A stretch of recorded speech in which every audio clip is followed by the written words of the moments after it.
everyone, in this video I'm going to show how you can fix random lag spikes and just generally if your PC ever lags or it freezes. I'm going to be teaching you how to fix that today. So to begin, we're in our Windows homepage. What I'm going to do is press the Windows button and go to Documents. From there, we're going to press on this PC once more. As you can see, I have a low amount of disk space, only 70 gigabytes left. You want to aim to have around 30 gigabytes of free space at minimum.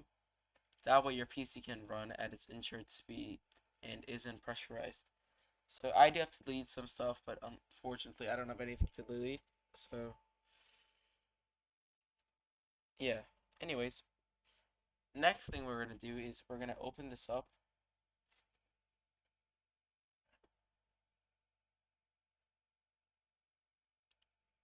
And in order to open this up, we're going to right click, press on Properties, and go to Tools. From there, the error checking tab, we simply want to press on Check.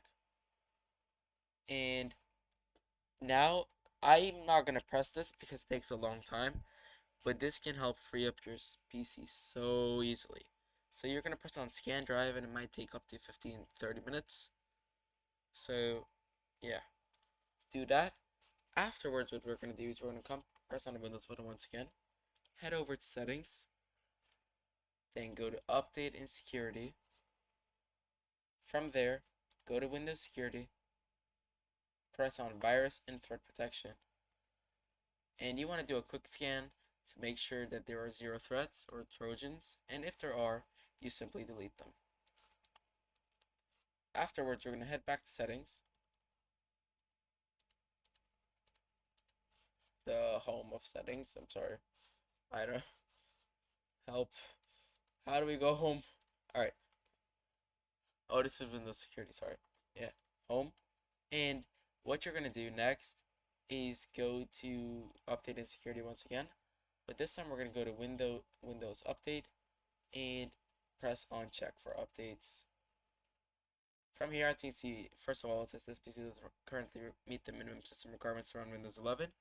If yours does, be sure to download it. It's much better for performance. So after you check for updates, if you do have an update, be sure to download it as soon as possible so that you can ensure maximum speed. As you can see, feature update, the next version of Windows is available. Download and install. So I will be doing this overnight. And that's it for this video. Thank you guys so much for watching. If you did enjoy, make sure to like and subscribe. And don't forget that bell icon so you don't miss any of Growmore Tech tutorials. Other than that, I'll see you guys in the next video. Goodbye.